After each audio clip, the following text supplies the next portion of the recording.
Kravets. If you have not followed his Triple H horse racing podcast, you're missing out. It's one of the best podcasts in the country.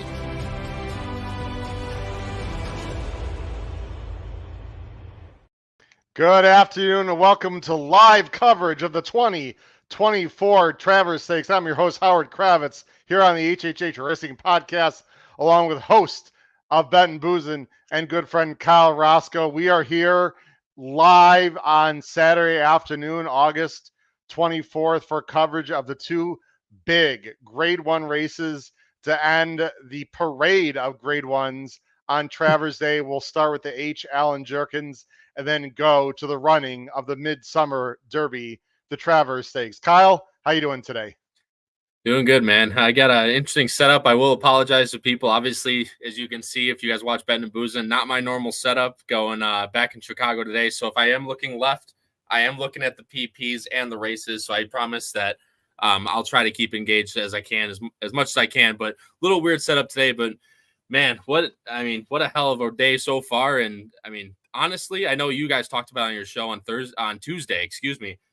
This next race coming up, the H. Allen Jerkins, is probably the best race of the entire weekend. There's probably, you could go through the card as we will here live for you guys, and you can come up with so many different winners in this one.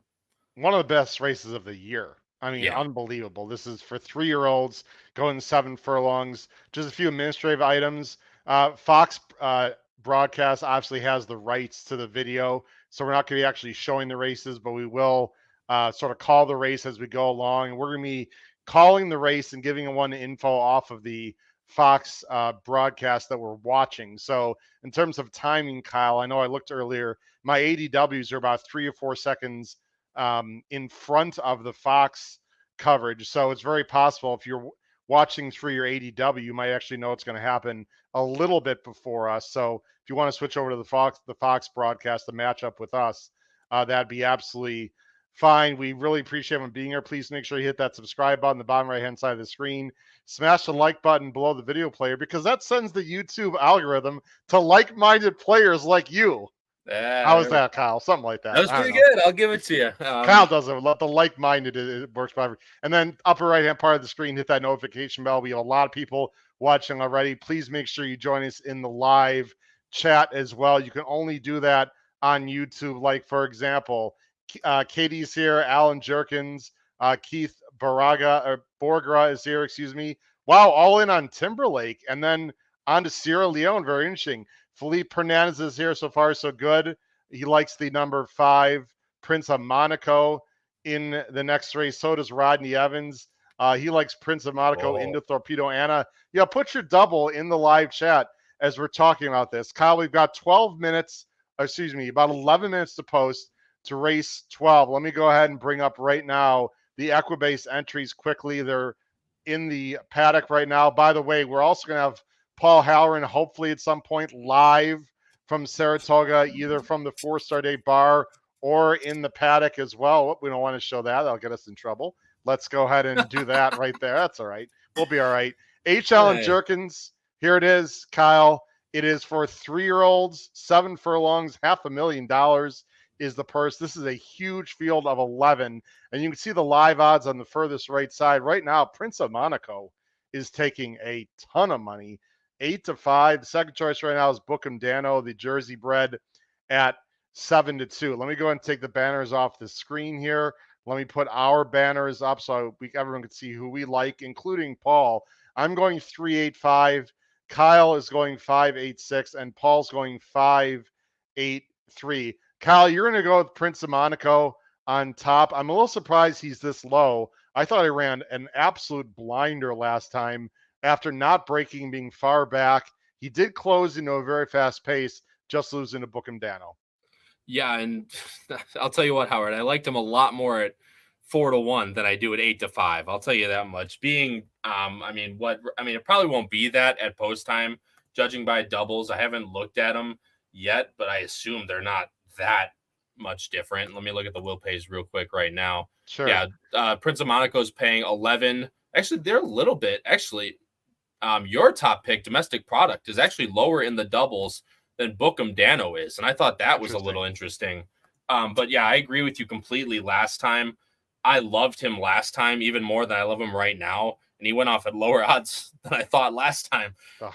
But Pratt, Didn't he break likes, rate like you at said, he all. didn't break. I mean, No. he's so far back. I mean, he likes to close, but he's not a 16 length back horse.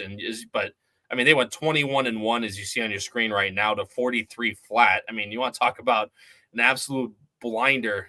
And you'll see Bookham Dano is coming up right here on the outside. He's the one that takes the lead, and Prince of Monaco is going to be flying late, just not going to get there. But my hope, Howard, here, and obviously I don't like the price as much right now, but my hope is that he's a little bit closer, breaks well, sits about mid-pack, and is able to run with Bookham Dano this time and hopefully get, a like-minded jump and just show who's the better horse. He's very good and he's talented. The Baffert story has not been great lately. The horse has been injured, horse has been off. This horse has 3 works in the last 12 days, which I find a bit odd. It almost feels like they're rushing him into the spot. I mean, obviously Prince of Monaco can win. I'm not going to say anything. I have him in the pick 4 that I'm alive to. I'm not alive to the pick 5. I was before the last race. I just didn't love Mulligan today. And I've had 3 or 4 horses not break today out of the gate, which obviously is a bit of a problem, which is a shame because I had Farbridge and Society in my pick 5, in my ABC pick 5. Anyway, no one cares about my sob stories. This horse is very talented and can absolutely win. Kyle, I got to tell you, I don't understand the odds here on Domestic Product, and in a good way. I cannot believe this horse is 9-2. I really thought this would be sort of a wise guy horse, and maybe still will be. Domestic Product is an unusual horse. They had DFS, Derby Fever Syndrome, and he just didn't quite pan out at the distance. But last time when they cut him back, I realized it was a small field, blah, blah, blah. I mean, he looked outstanding. Oh, yeah. He never looked a loser at any point. 101 buyer figure. Son of Practical Joke. Practical Joke was a sprinter. Maybe this is just what this horse wants to do. I think he's going to sit off the speed. Kyle, and as I say that I love him, he went down to 4-1. So obviously people are listening to the HHH Racing podcast. Healthy for me. I'm no Matt Miller, but I put a pretty sizable win bet on Domestic Product. And just to let everyone know at home, full disclosure, I have a reasonable size double here, Domestic Product into Sierra Leone only, just because I didn't want to split hairs with Dornoch also. And that double, let me just see what it's paying. The 3-2 double is 11-1. I was hoping for a little better, but that's not bad. I would take that based on what I'm having. You don't have Domestic Product in your top 3. Is there something you didn't like, or you would use them, as 4th or 5th choice, etc.? You said it right there. I mean, Howard, you and I both, we talked about it at the start of the show. You can make a ton of, honestly, I probably could have put him 3rd, but I really think you've been talking about it a lot and we've mentioned it a lot on our show. I think Timberlake is much better and is going to show that he's better going 1 turn here. So I wanted to include him on the cutback, but I could have easily had him 3rd, if not 2nd. I think there is a pretty decent amount of pace in here, which obviously, actually, I thought was really interesting was Timeform US, a tool that we all use a lot on both of our shows. They have him as the highest rated late pace horse in this field, which I thought was extremely interesting considering obviously Prince of Monaco and Bookham Dano in this race. But I just, you choose one out of the pack, Howard, and I would completely agree that, I'd probably put him there 4th choice. I was between him and Timberlake for 3rd, but I wanted to include Timberlake. Just think he's interesting on the cutback. This pace, I thought they might go a little bit quicker in the forego, and they Mulligan walked the dog, partially because Cagliostro stumbled out of the gate, but he's not really a speed horse. Between World Record, who's down, by the way, is Marwa. Who's Marwa? Marwa's a half to a horse called Salivo Spritz that I had partial ownership of through Adelphi Racing, so I'd have to a monster here, which actually is good the broodmare stud. But anyway, that's a whole other conversation. World Record's got to go. Little Knee, a horse that Nick Tamero liked a little bit on our show on Tuesday. You figure it's got to go. There's other speed in this race. If Prince of Monaco breaks, he can't be that far off. Please tell me there's got to be some early speed in this race, right? Look, dude, Charlestown Classic flashbacks last night. But you would completely assume so. And for all of our sakes, obviously, domestic products going to be sitting mid pack, which is where I hope Prince of Monaco is going to be. I think Bookham Dano might be a little bit, probably in that same type of flight. I think he might be a little bit, he likes to be maybe a little bit farther back than horses like domestic product and where Prince of Monaco likes to sit. But which is what's kind of my angle with Bookham Dano was if there's horses that are going to be just in front of him. Like I said, I think Prince of Monaco ran the better race last time. I thought Bookham Dano got a better trip last time. So I'm hoping that if he breaks this time with Prince of Monaco, obviously the odds are a little lower than I expected, like I said. But I still think if he actually breaks and sits where he wants, I think he's going to show that he can run a better race than Bookham Dano here. In case people are wondering, what is Howard doing? He's not looking at the screen. I'm betting trifectas. That's what I'm doing right now. That's right.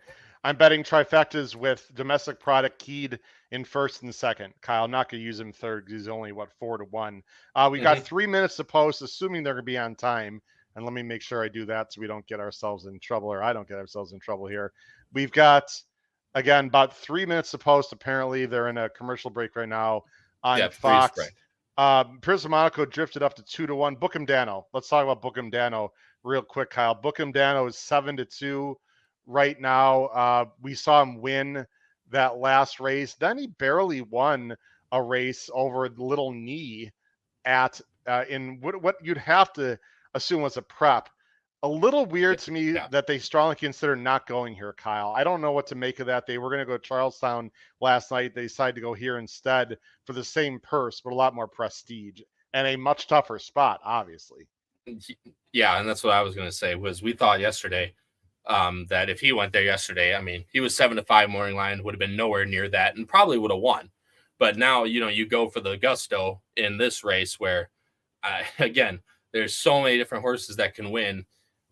I think, and I don't think going back to Monmouth last time, they're Monmouth-based connections. He's a New Jersey horse.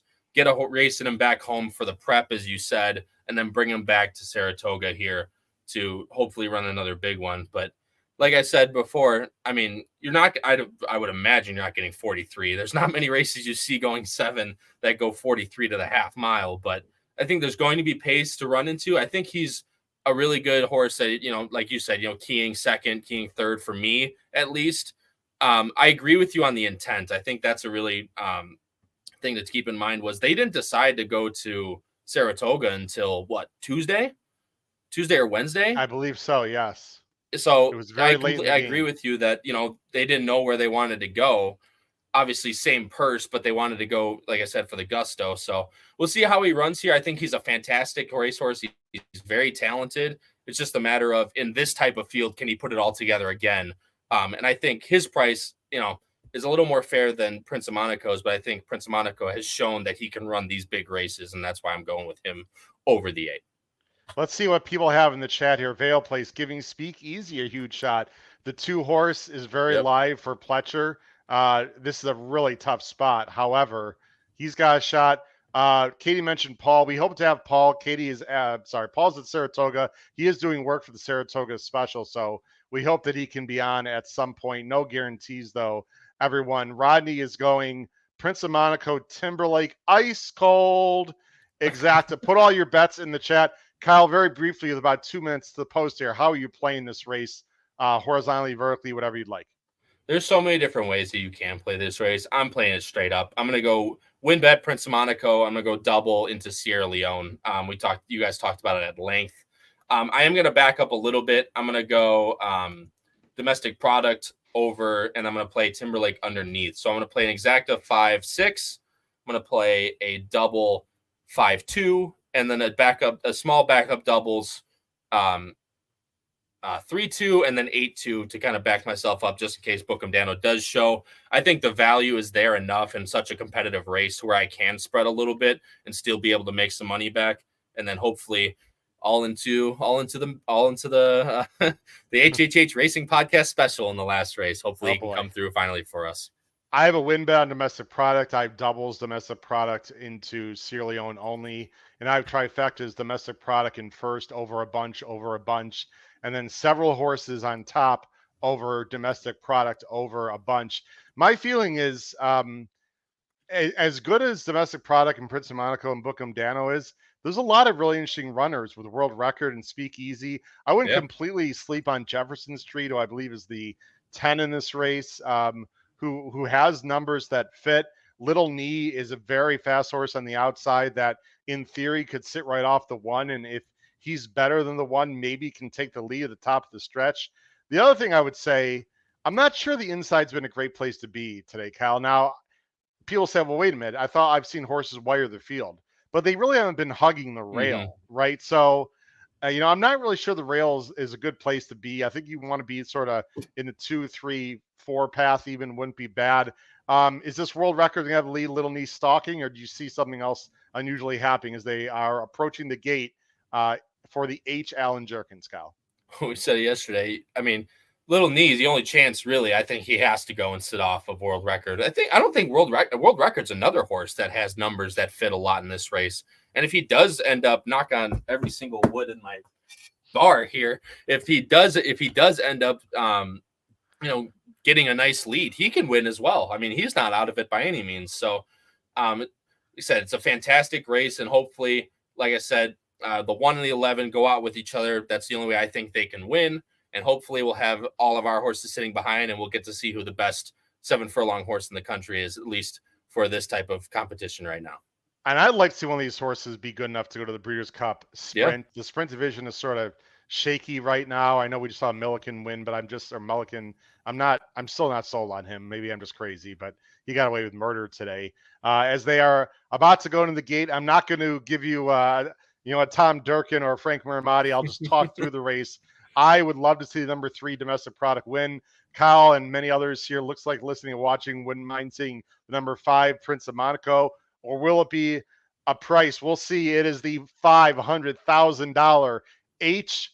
Allen Clean break. Jerkins for 3-year-olds as they are into the gate. Again, if you are watching through your ADW, you're a little bit ahead of us, Kyle. Are you watching on Fox, Kyle? What are you watching here? I'm watching on the ADW, so I'll keep quiet. All right, so you're going to have to stay quiet because you're going to be ahead Yep. of us, unless you want to get Fox somehow on what you're watching. That might be best, so you're not tempted. Yeah, right.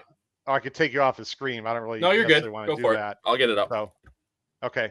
All right, they are almost all in the gate for the H. Allen Jerkins. Come on, Domestic. Come on, Kravets. Let's do it. My screen's on the right here in case people are wondering why I'm looking this way. That's why I'm looking left, too. They're off. It looks like it was a pretty clean break. World Record is absolutely sending very hard. Someone also broke really well to his outside. The 4, the long shot, Vetriano. So it's going to be World Record and Vetriano. They don't look like they're flying. Out of the Conqueror and Little Knee both sitting great trips.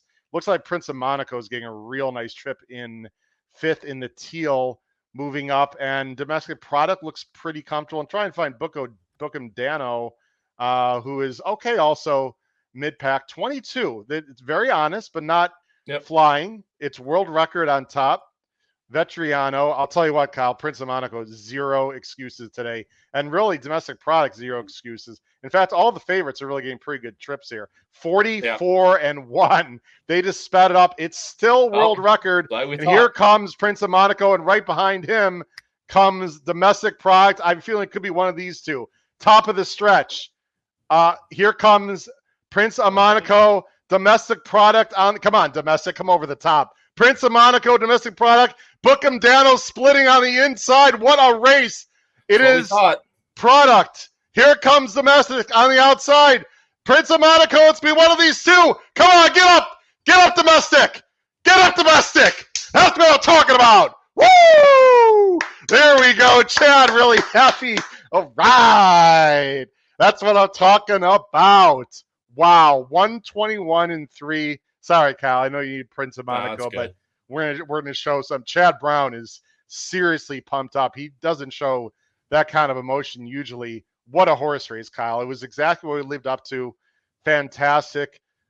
Prince of Monaco with a great effort, Kyle. Great effort. Domestic Products outrun him. Bookham Dano came to the inside late, angled out.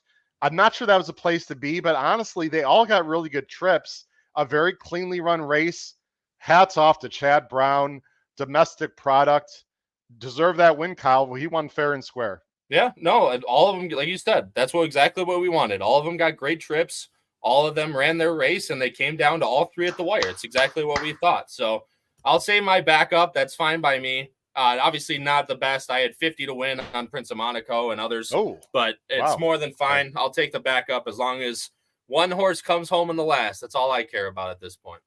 I got 9-2 on domestic product. I mean, that is, I look, it's not red boring because I love the horse Tuesday. I mean, so I just, I thought he'd be a wise guy. I'm just watching the replay. Little Flavian. I mean, the guys. I said stuff me in the locker when I don't have him. It's usually how it goes. That's absolutely a textbook ride. I'm a little bit, man. I mean, I just didn't like Mulligan today. It's really damn shame. They're watching the replay here. They're watching with the chat. He's yelling, "Go by!"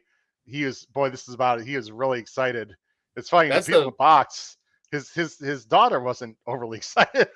I don't. That's the most fired up. That's not the nicest thing to say, but anyway, it was a freaking grade one. But they're used to watching grade one win. Like now they're grade one. I've never seen him that fired up before. That was he's usually. Well, I'll tell you what. The Travers is the race he wants to win more than any race in the world, including more than the Derby. If Sierra or the number 3, I'm drawing a blank because I'm jacked up right now. The unmatched wisdom. Unmatched wisdom. If one of those horses wins the Travers, I think we'll see even a bigger celebration. Let's see. Noah Maher in the chat. Anyone heard of that Flavian Pratt guy? Here, I have. Let's see. Marco said the 3 was much the best. I'm not sure. Come on, Marco. They were all very good. Is what very good. They were all very good. Prince of Monaco just got beat, and Bookham Dano right behind him. Like I said. But again, Howard, I said it earlier, but it's exactly what we wanted and exactly what everyone wants when they run these races. No one gets trouble. Everyone has great trips, and we get to see who truly the best horse is. And on this day, it was domestic product. I'll tell you what, Patrick Kunzel with a little sent me a text that I can't read because, I could read it, but I hear boom mother effer, I believe is. I'm gonna guess that. It might have had a certain word in that in the text. Okay, so I'll be selfish. I needed that. That was good. It's all good. And I appreciate that. I am alive to what was that double paying? Let's look that up. I'm gonna look right now. I had a $20 backup is what I had on that one. So so you're alive to a double also. Yeah, it's beautiful. 13. Oh boy. Should I say what I have? I'll take that. I mean, I'll just say what I have. This is not bragging. Oh, it's going to sound like bragging. I mean, how do I make it not sound like? Well, there we go. I had 50 to win on him, which nice. I'll take, and I have a $50 double straight to Sierra Leone, so that would be $650. So look, that win bet certainly puts a big dent into what was a losing day for me, which I will readily admit because, I have the source. I went really deep in my fourth leg of the pick 5. In hindsight, I had like 4 A's and like 4 B's. I just thought something weird could happen. I wish I just went with my gut instinct horizontally, but vertically I did. And that's an important lesson for everyone, right, Kyle? Yep. So, and Matt Miller, sorry with the blurry here. Matt talks about this a lot. You gotta crush your best opinions. I was down for the day, and I didn't bet because I was down for the day. I saved money for this race and this double. And so congratulations to anyone out there that had domestic product. If you had Prince of Monaco, sorry guys, and ladies, that's a really tough beat. I don't know what to say.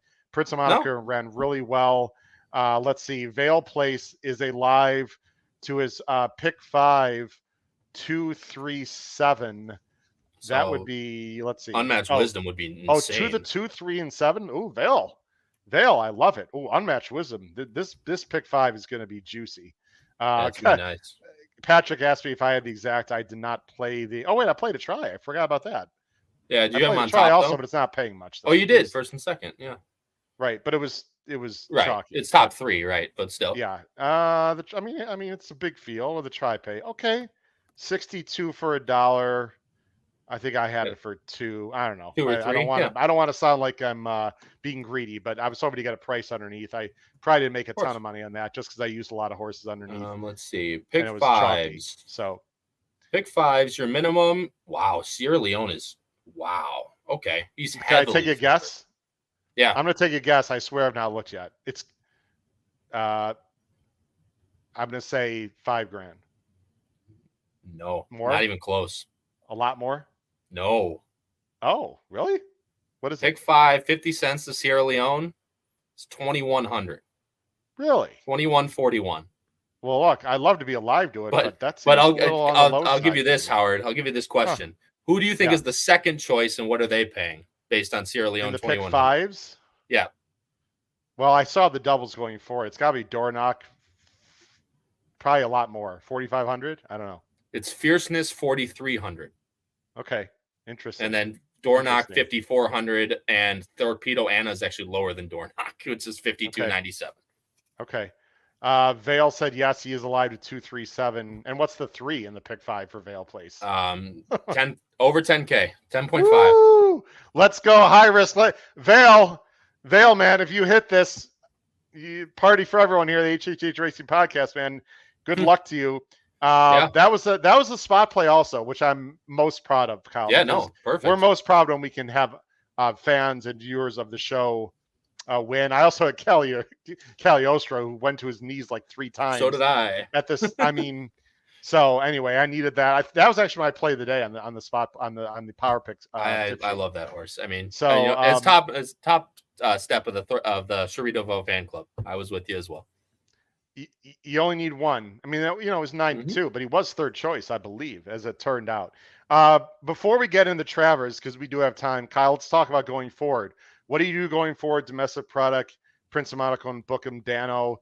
Let's talk Breeders' Cup. There'll be preps for the Breeders' Cup if they choose sprint or dirt mile for these 3. Let's start off in order how they finish. Domestic Product, what would you do with him? I think Domestic Product's one of those horses that can go either way. I mean, he ran fantastic at 7.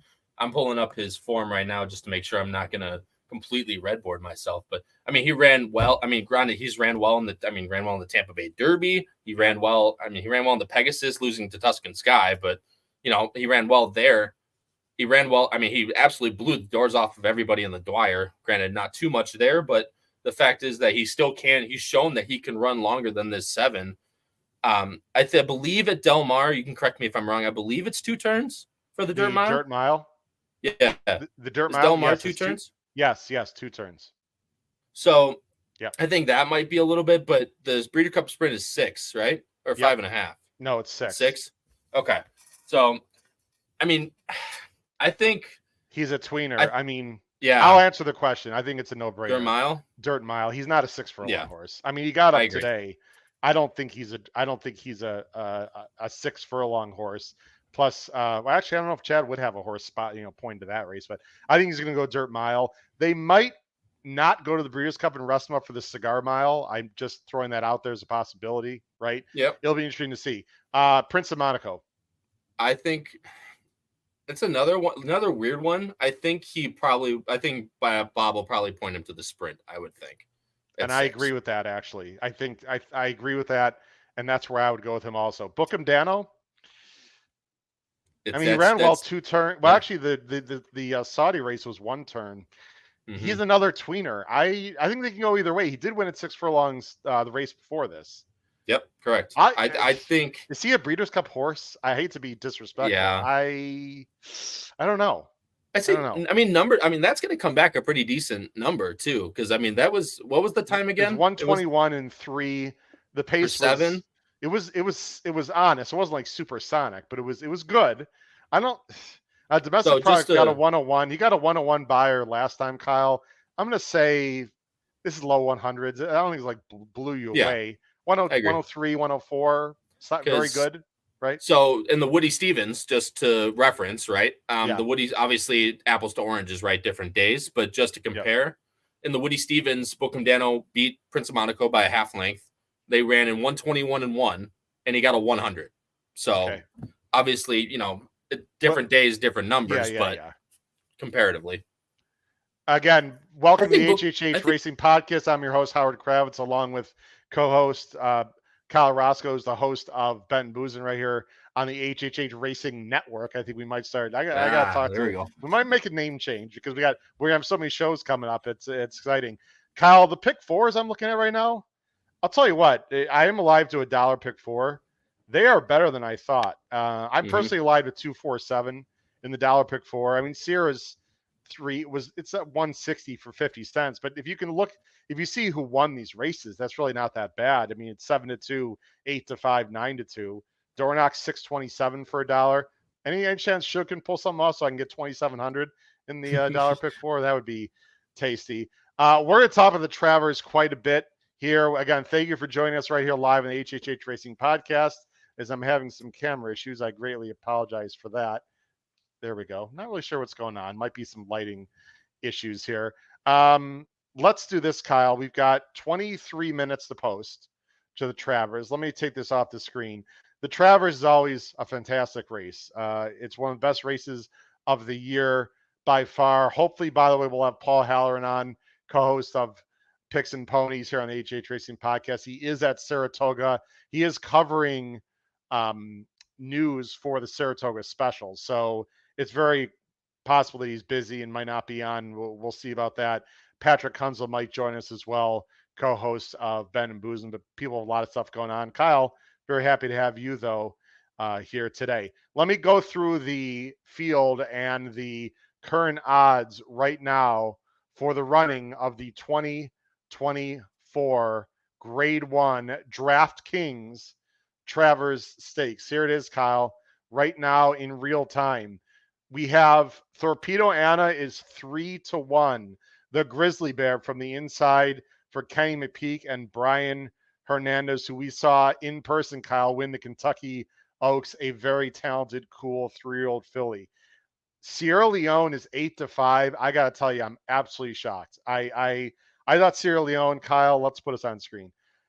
I hope I'm not wrong about what happens in the race, but I thought Sierra Leone would be fourth choice. I just thought people were sort of sick of him, his act, and blah, blah, blah. Apparently not. Apparently people see the speed and still have faith in him. And I mean the early speed when I say the speed and the extra distance. Unmatched Wisdom taking us to play. The other Chad at 9-1. Very talented horse. Corporate Power 16-1. My sort of wise guy horse. Several of our wise guy horses, including Kyle on this podcast. Batten down the deserved outsider. I just don't see it. 26-1 for an unbelievable combo, though, of Mott and Junior Alvarado. Honor Marie, a little bit interesting, 15-1. I know was a big fan of Pete Visco's in the spring. Ran some big races, just didn't quite sort of pan out. Whitworth Beckman won his first race ever at Saratoga earlier today on a 10-1 shot in a turf race, Kyle. I mean, if they go crazy, would anyone be shocked if this horse flies late and surprises? I would not. Dornock at, to me, a very juicy 4-1 currently right now. And then Fierceness at 5-1, winner of the Jim Dandy, Pletcher Velasquez. Before we break down the field and the race here, Kyle, and thank you everyone for watching. Talk about your opinions on the current tote board right now, first of all. I mean, I said it. I wasn't on the show, but I was in the chat on Tuesday, and I agreed with you. I mean, we talked about it as well because I was on the show Monday, right? We talked about it, kind of a preview onto what's what's coming on. But I'm very surprised that he's been bet down this low. I really am. I mean, you know, you don't have to be a sharp handicapper to see that there's multiple horses that want the pace in this race, right? I mean, Torpedo Anna's not slow. I don't think her best chance to win is by absolutely sending on the lead. We talked about that, but Dornock's not going to be off the pace. What's it called? Fierceness obviously is not going to be off the pace, and Unmatched Wisdom is a horse stretching out to the 1.25 miles and has been fast at a mile. So I don't see why he wouldn't be fast here as well. I'd say, from what I hope, I would say the switch the 1 and the 3, and I think that's how it might go. I don't know. Really, you think Unmatched Wisdom might be on the lead? Is that what you say? What? I'm sorry. Did you say Unmatched Wisdom will be on the lead? I think I just noticed Torpedo Anna was on the lead. I think it's going to be 7-8 on the lead, but I think Unmatched Wisdom is going to be pretty close. I think that's the only way that he has a chance to at least win this race. Okay. Paul, very excited, Kyle. Let's bring on live right now. I believe in the paddock at Saratoga. Let's bring him on, Mr. Paul Halloran. Paul, you're looking sharp. You're on the air, Paul. How you doing today? I'm looking. If I'm looking sharp, Howard, I'm looking better than my picks. Okay, I hear you. Well, that last race just happened to be good for me, Paul, but it's been sort of a tough day for some people. Can you describe the scene out there right now, Paul? It's a great crowd. Not. Am I on? There's a lot of people using Wi-Fi. You're good. Can you hear me? Okay. Yes. They're all good. Yeah, I said it's a great crowd. Not. No, I don't think it's close to Belmont crowd. Weather's perfect. It's been a great day. I mean, it's tough sledding. I mean, my day of the week was Cagliostro, and he just about fell coming out of the gate. So welcome to the club, but Paul. It's a great day. Yeah, Paul, great pick with Society though. You had Society on top on our show Tuesday. That was a great call, sir. Congratulations. That was a tough cookie when she ran. Race was just the prep. Yeah, it was really good. Yeah, so it hasn't been a total. Yep, we had a little sound. We're having a little sound issues, but bear with us, everyone. We know the internet's not real good. Paul, if you can hear us, quick thoughts on the Jerkins. If you can hear us, Paul, what do you think of domestic product in the Jerkins? Quick thoughts on that. Can you say it again, Howard? I was just shifted over to my AirPods. Yeah, quick thoughts on the Jerkins result, domestic product for Chad and Kravets. He ran huge. When the way that it appeared as if speed might be pretty good today.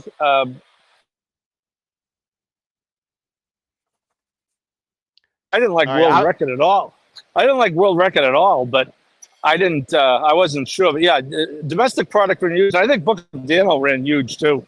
Yes. Trying to close on the rail, which is really not what you want to try to do today. Paul, I know the internet's a little shaky. We can hear you okay, but it's going in and out. It's not your fault. I hear the bell. The 17 bells are going to ring here. Tell us your thoughts for people that didn't watch our show on Tuesday and for our awesome audience. I'll give you a few minutes here. Give me your overall thoughts on the Travers. I'm showing your top 3 picks from Tuesday on the bottom of the screen right now. Yeah, I mean, I landed on Dornoch. I'm going to stay with Dornoch. I really think 4 of them have a really good chance. Probably Fierceness being. But I think Dornoch, in running style will work the way things are going today. But, as you noted and many others, Howard, everyone seems to think the race could set up for Sierra Leone. So, and he's been bet. He has been the favorite all day. Yeah, I'm sure you've been following. So I'm looking now, I think that says 8-5. So there's some value if you could beat Sierra Leone. And we know how hard it is to beat Sierra Leone. I thought Sierra Leone would be the 4th choice, Paul. I'm completely wrong. I thought people would be sick of this horse. I thought Dornoch would take more money. Just a quick thought on the tote board right now, Paul. We'll get there. Paul, can you hear us?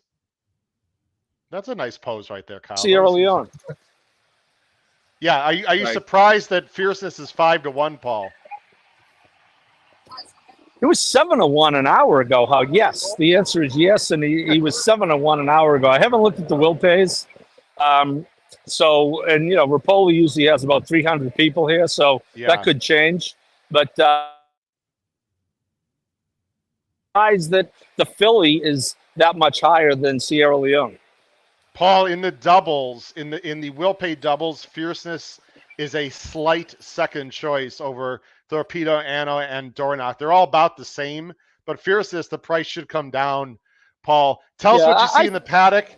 Tell us what you see in the paddock. Are the horses parading yet, and what's your overall sense right now? I'm looking at Torpedo Anno right now, actually on the big screen because I'm away from the crowd, and she looks phenomenal. I'm going to really root for her. I got to root for the story at this point. That's the best story. I hope she wins. What's her best chance to win, Paul? Describe the trip that's realistically the best for her to win in this situation. I think she clears first or second stock. Ideally not first, but stalks and gets first run and holds them off. That would be my guess if she were going to win.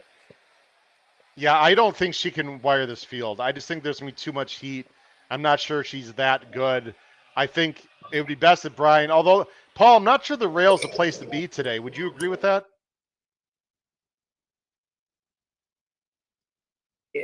Book of Dano put in a huge run. I don't know. A domestic problem on the product probably would have beat him, but I just don't think the rail, especially closing on the rail, is where you want to be. So we'll see what Brian does. That might prompt him to be a little forward so he can, get the position he wants. I agree. Paul, we're going to let you go. Thanks for joining us. If you want to join us after the race, or you can for a few minutes, we'll be on for about 10 or 15 minutes after the race is over. Thanks a lot. Paul Howard from the Paddock, live at Saratoga. Take care, buddy. Okay.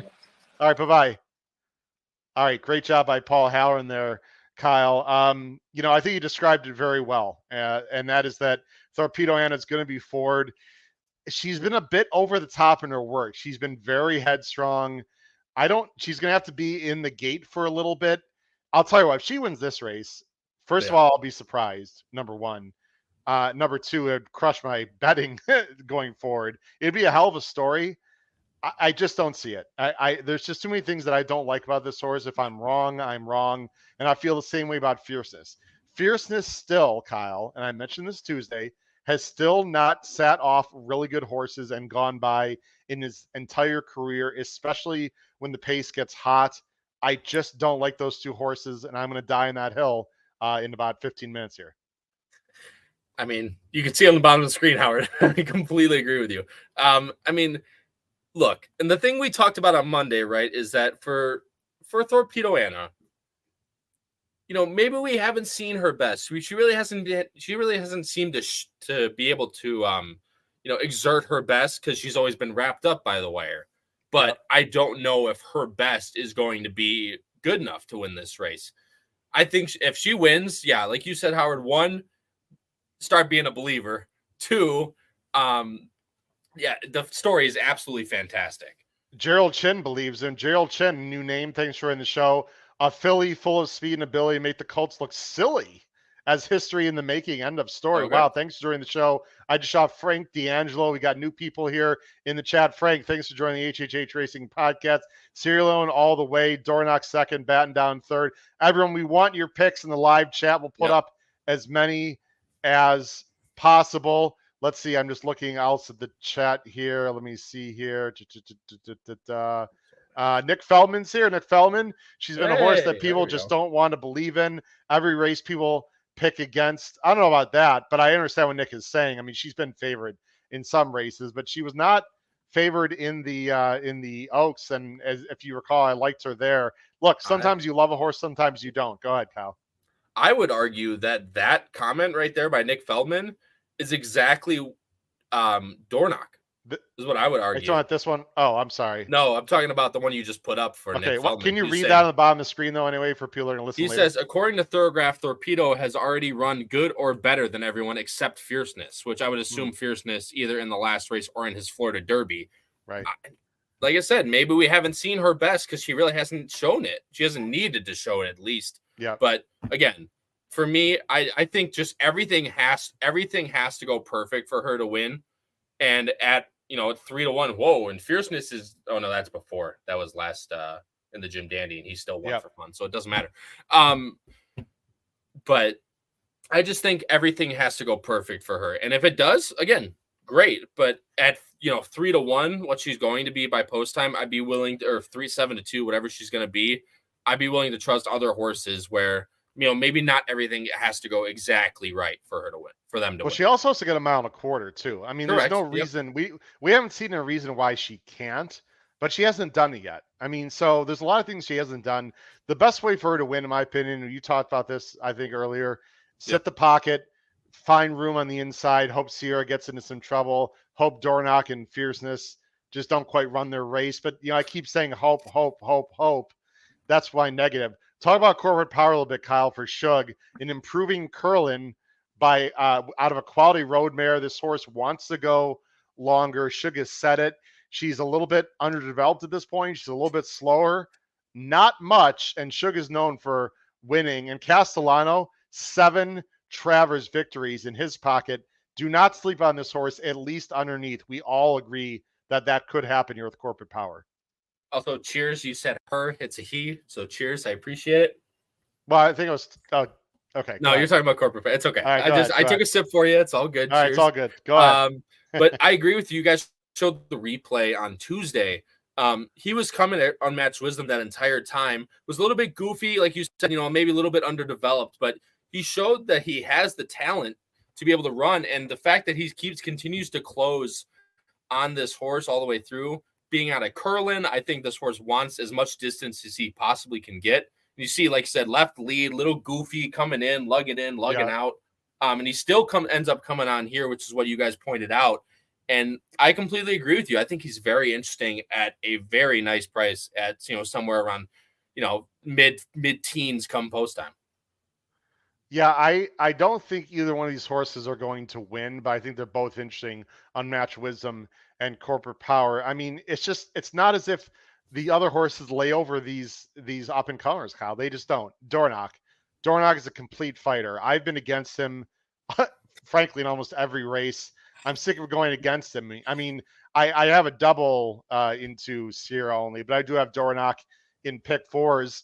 I just think he's going to sit a really good trip here, Kyle. If he breaks, he's either sitting off a torpedo or theoretically will have the lead. Although, again, there's horses like Unmatched Wisdom, Batten Down. There's horses that could go to the lead, but the big advantage Saez has, Kyle, is he can break, look to his left, and make a decision. There's no one going to be outside of him really that will pressure him unless Fierceness goes more aggressively than he has been, at least recently. I mean, to that point, I feel he has to go. No, I mean, Yes. We said it right at the start. Like, he hasn't shown that he can sit off horses. I mean, Not really. maybe he presses like he did last time. He pressed gosh, I cannot remember in the Jim Dandy. I can't remember for the life of me, but he pressed last time and was able to go by. But stalking wise, if he doesn't get near the lead, he hasn't shown that he's been able to win. And maybe he can. Yep. But it's not for the price and for the horse that I know Fierceness has, it's not something I'm willing to take.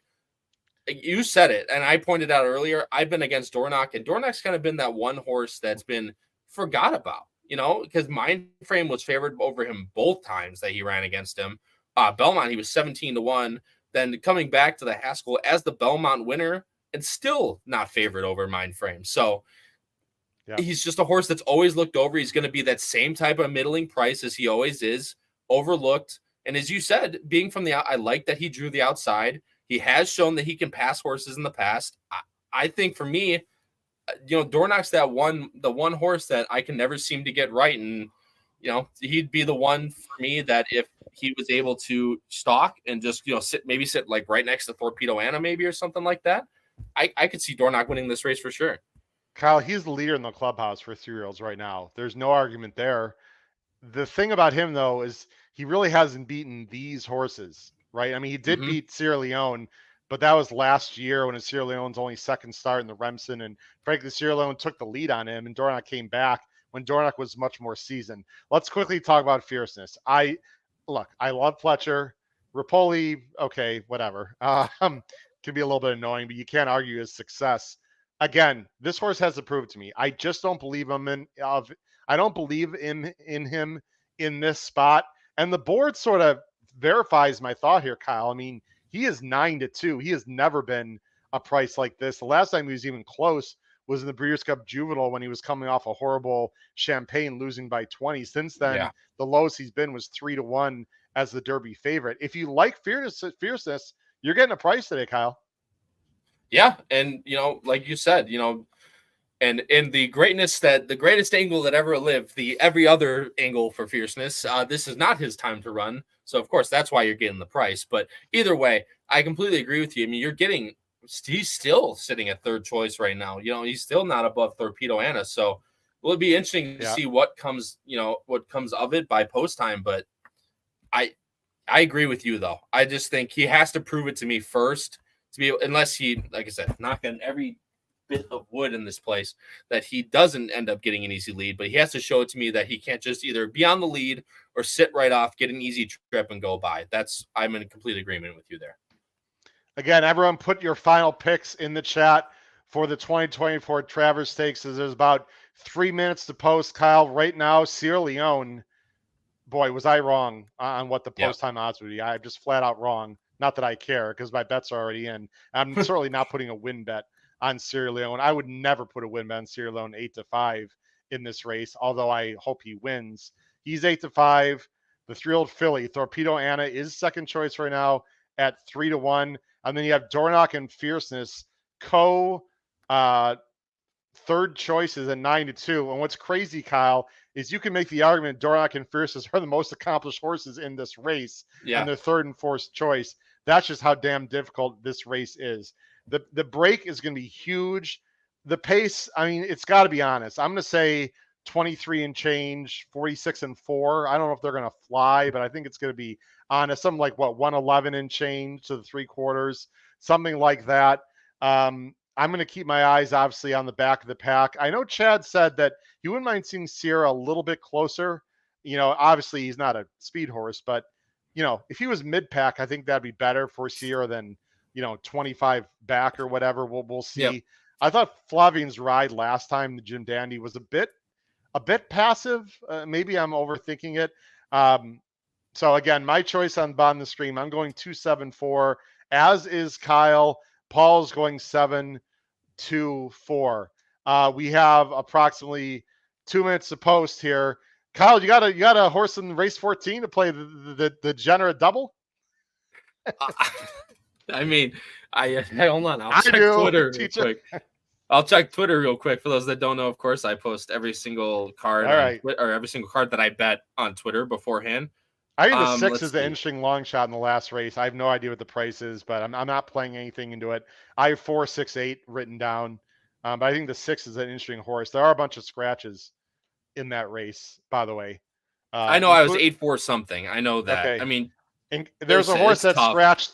There's a horse that's scratched that would bring up big political arguments on this show, and we don't get into politics, so we're not going to talk about the 9 horse that was scratched in this race. I have nothing against the 9. Let's just make this clear. We don't want to get into politics on this show. Just going to leave it at that. So it is a field that's scratched down. Kyle, I asked you, this is the last question I'm going to ask you here, as it looks like they're on the track right now, obviously, and they're showing Torpedo Anna, who's got her ears pricked and actually walking down the track sort of sideways, which she looks sort of hot though, Kyle. Yeah, it is warm there. She does look a little bit sweaty. I'm not loving what I see right now visually from Torpedo Anna. I'll ask you the same question as there's 2 minutes to post. Will the winner of this race, or any horse in this race, win the Breeders' Cup Classic in just over 2 months in San Diego at Del Mar? We went over this. It would be a big. It wouldn't surprise me if they were in the money, but the answer is no.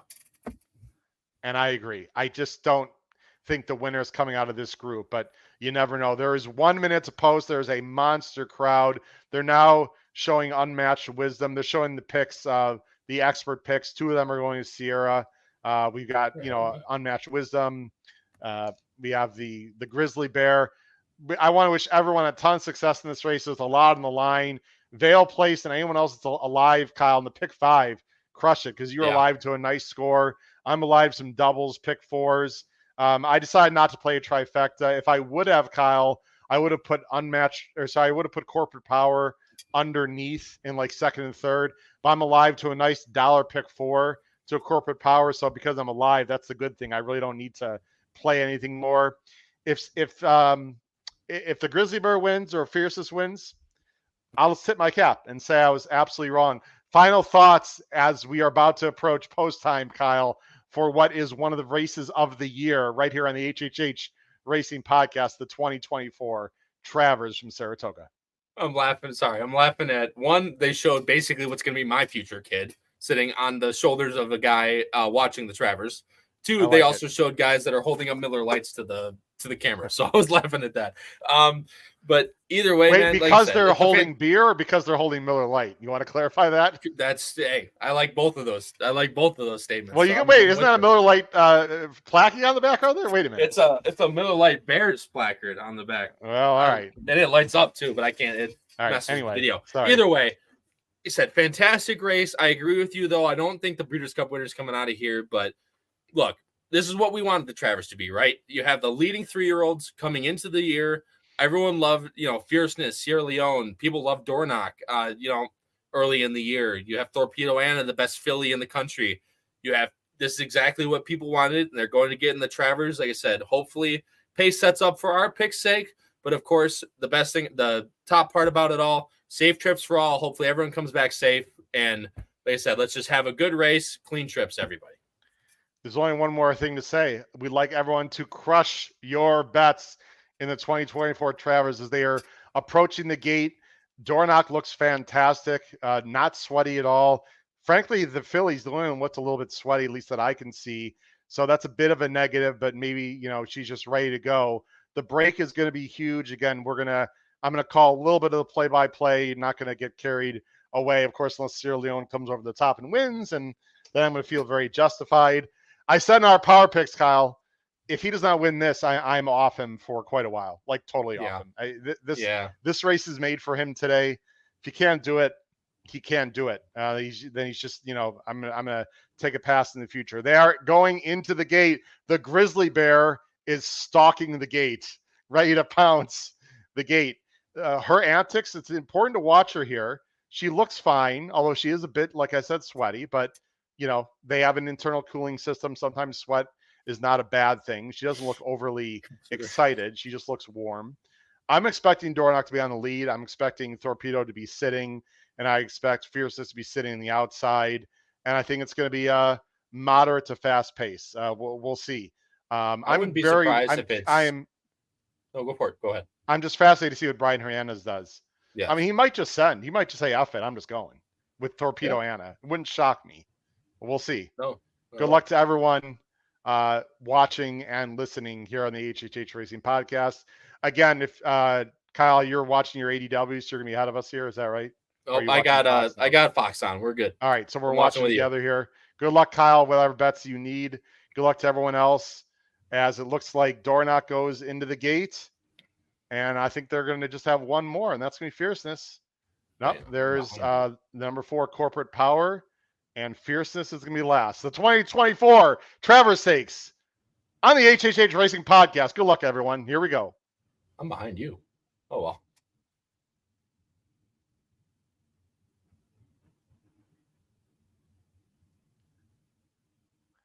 They're off, and Torpedo breaks well. There's a little bit of crowding mid-pack that hurt Corporate Power. Torpedo takes the lead. Battened down, ridden very aggressively. Dornoch's outside of him. Fierceness stalking. Torpedo is getting that pocket trip we talked about. Kyle, battened down on the lead. Quick thoughts about that. You're muted, Kyle. It's okay. We'll keep going. Yeah, I'm sorry, but he's done it in the past, so that doesn't surprise me at all. I mean, we talked about being the outsider. That's the one way he could probably win this race. So I don't hate that by any means. But 23 and 2. 23 and 2. Sierra is in last on the inside and was in a little bit of an uncomfortable spot there with Corporate Power right next to him. This looks like a decent pace, but not crazy. Torpedo's in a really good spot. Dornoch is sitting outside of Band Down 48. That is a lot slower than I thought. That is not good news for Sierra Leone, who is now moving up, though, and third from last. Everyone looks pretty comfortable right now, Kyle, with Band Down in the lead. Dornoch is going to get first run. Fierceness is sitting comfortably, as is Torpedo, as is Sierra Leone. They're going into the far turn. It is still Band Down. They just sped up a little bit. 1:11 and 3. Now we're going to see what we've got here. It's still battened down. Dornoch, Fierceness. Sierra Leone is coming in between horses now, about to make his run. He's getting a great trip, as is the Grizzly Bear. They reach the top of the stretch. It looks like Fierceness has taken over. Here comes the Grizzly Bear Torpedo, and here comes Sierra Leone. But it is Fierceness who has taken the lead. Torpedo Anna trying to get there. Sierra Leone trying to get there. I don't think they're going to get there. Mike Rapoli, Todd Pletcher, late run by the Grizzly Bear. Here comes Torpedo. Did not get there. Did not get there. Fierceness wins the 2024 Travers Stakes over Torpedo Anna in an incredibly game effort by the Grizzly Bear, the filly. She just could not get there. I was wrong, Kyle. Just got to say it like I was completely wrong. It was not a fast pace. I don't know what to say, but you know what? Sierra Leone still didn't have an excuse. He just flattened out. I mean, he usually makes a better run. I thought it was an unbelievable ride, by the way, by Fierces and Johnny Velasquez, and especially Torpedo Anna, who ran a monster race and just could not get there. Mike Rapoli and Todd Pletcher at 7-2 wins the Travers by, it looks like it's going to be officially about a neck. And, you know, fair and square, 201 and change. Dang, Kyle. That's not good for me. It's called the looks like everyone goes on paper and nobody goes. It's crazy how it, I mean, like I said, I could see Batten Down going. It makes sense to me. But I mean, it's wild, Howard. It really is sometimes. You don't know what to say sometimes. I mean, Sierra, they ran 111, ran a 111 and 3, 111 and 4, whatever you said through there. And Fierceness stalked. He pressed on the backstretch, so he was a little bit closer. Maybe he's finally coming into his own, but look, Torpedo ran huge. Great ride again by Brian Hernandez, tipping out to the middle of the track like we talked about, probably the best part of the track today. And then Sierra Leone just, maybe didn't get the pace setup we thought, but like you said, maybe just not good today. Fierceness ran a great race, and what are you going to do? Doorknock, very flat. I mean, just not good at all today. Awful. And both of the newcomers, nowhere. So it comes down to Fierceness over the filly, and sadly, Howard, those are both horses that we were against because we both thought they would be close to a hot pace and never really developed too much. Okay, so I will say, let's say a few things. First of all, congratulations to Johnny V, Pletcher, and Rapoli, 7-2. This horse clearly is starting to figure it out, and he's starting to rate kindly and go by. I just don't think he's done what he did today before against this quality. So I just hit my cap. I'm just wrong. I mean, just that's the way it goes in horse racing. Doorknock was awful. Completely spit the bit. Maybe, just these run of really good races took a toll on him. I didn't see an excuse. He did send. I have no problem sitting off of Batten Down. I mean, Batten Down was a long shot, so I have no problem with that. He just didn't have what he needed. And I'll tell you what, I was wrong about Torpedo Anna. She ran huge, and she got exactly the pocket trip we talked about for her to win. Tipped out. I almost called Fierceness just winning it because it looked like he was sort of gone, but Torpedo Anna kept coming. This is a huge effort. How about a little Torpedo Anna, like idiomatic Adair Manor match up in the Breeders' Cup Distaff? Wow. That would be something else. And Todd Pletcher, his typical stoic self here, being interviewed right now. He did crack a smile. News report. Todd Pletcher did crack a bit of a smile. The goatee as well, man. He's rocking the goatee as well. I respect that. Kyle, I'm gonna do something live. You ready? I'm not. No, look. Oh no! Come on. No. Hold on. So we got this. We got this at the Derby for good reasons. Yep. This is a very good horse, but you know what? Not right now. Sorry, Sierra. You are off the radar right now, buddy. Look, it wasn't the quickest pace, but he angled out. It just didn't have the punch. He just didn't have the punch. He just didn't have it. I mean, one thing I will say though, Howard, is he looked a lot more professional today, which is something I will say. He didn't look like he lugged in that much, type like that. But I agree, he didn't have the closing kick we thought he would. Like I said, granted, they didn't have the pace we thought we would. But again, you should, if you're that good.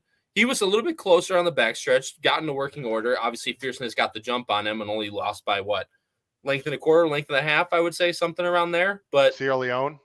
yeah. I'm watching the replay. I'll tell you what. I mean, Torpedo Anna was making up ground. Oh, and yeah. You know what's interesting? Also, they're showing the pan. There's not going to be an inquiry, but Fiercest did come out a little bit and forced Torpedo Anna to just come out a little bit. I'm not saying anything nefarious, but let's just say Fiercest didn't keep a perfectly straight path, nor does he have to because he was in front. Ahead, yeah. It was a legit. I don't know. Well, I think it was more like 2.5 lengths. She ran really fantastic. She ran a lot better. Huge. That was her all-out drive. The long shot just didn't run. I don't really know what to say. It just wasn't a fast pace early. But you know what though, Kyle? It's not as if these jocks didn't run to instruction or they weren't where they wanted to be, right? I think Brian Hernandez did exactly what he was supposed to do on Torpedo.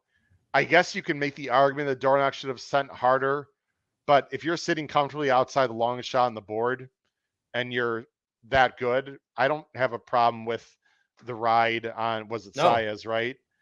You know, and Fierceness got the trip he wanted. It certainly helped that Dornock had nothing. I mean, if Dornock fought Fierceness, I guess then the filly is winning actually. So yeah, look, it's very quiet right now in the chat, by the way. Let's check out some comments. I don't think a lot of people had Fierceness, and if they did, they didn't mention much before. But if you had Fierceness and you won, congratulations. Please put any thoughts in the chat. Chris Couples, what's up, Chris? Anna ran exceptionally well. I mean, no doubt about it.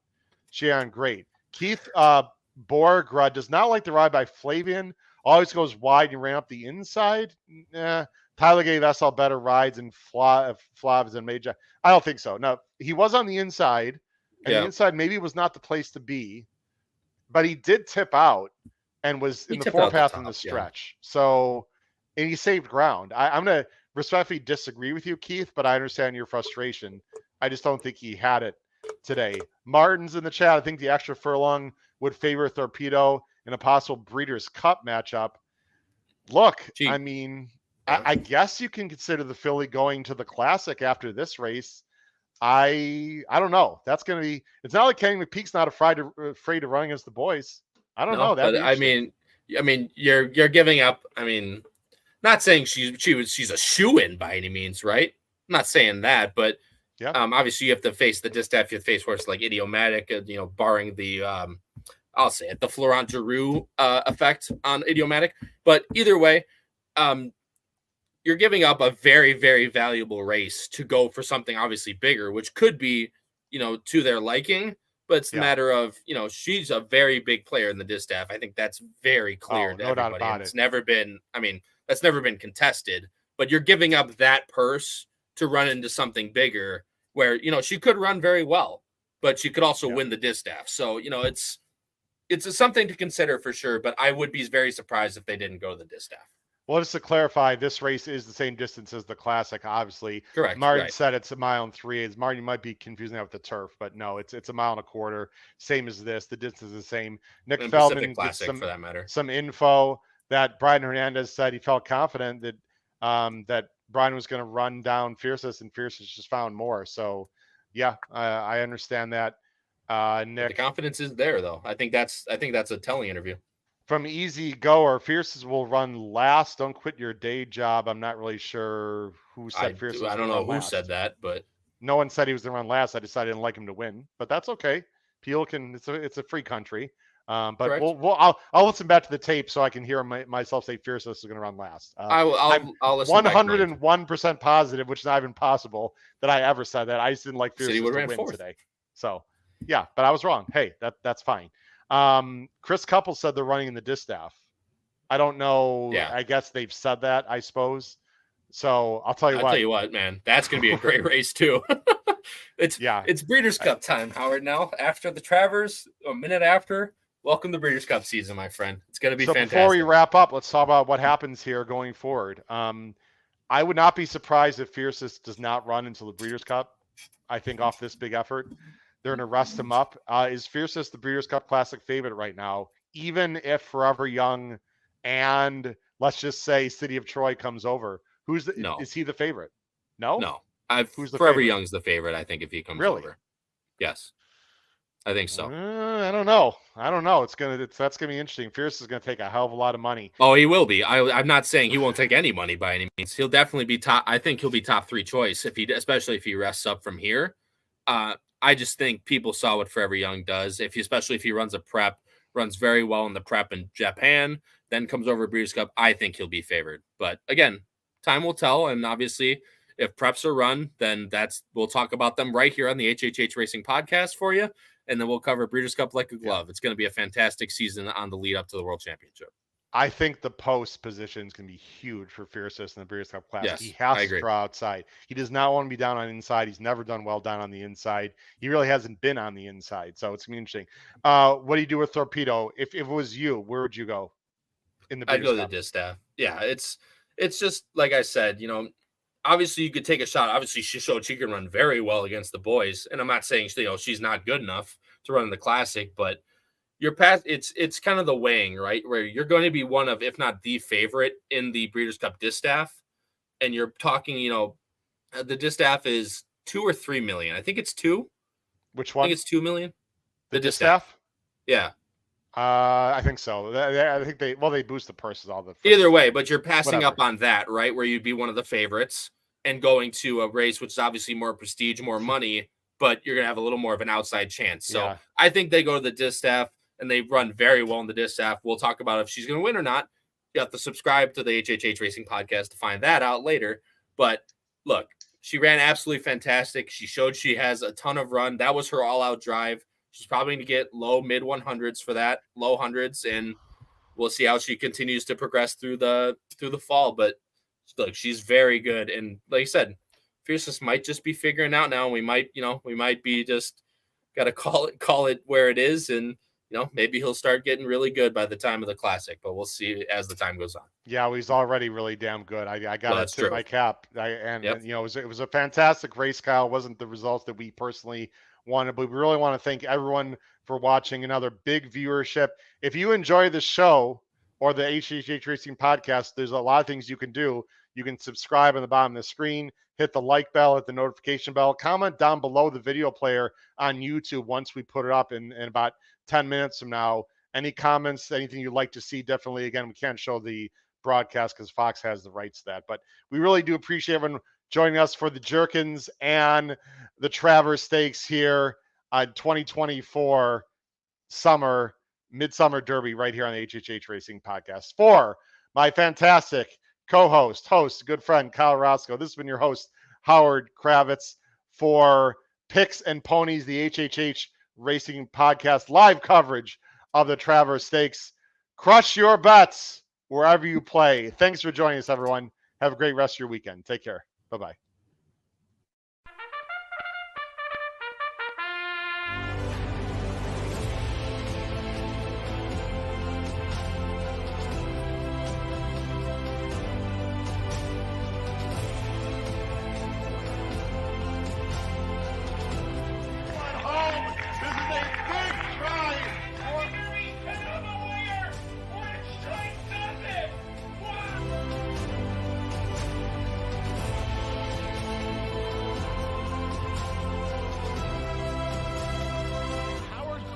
If you have not followed his Triple H Horse Racing podcast, you're missing out. It's one of the best podcasts in the country.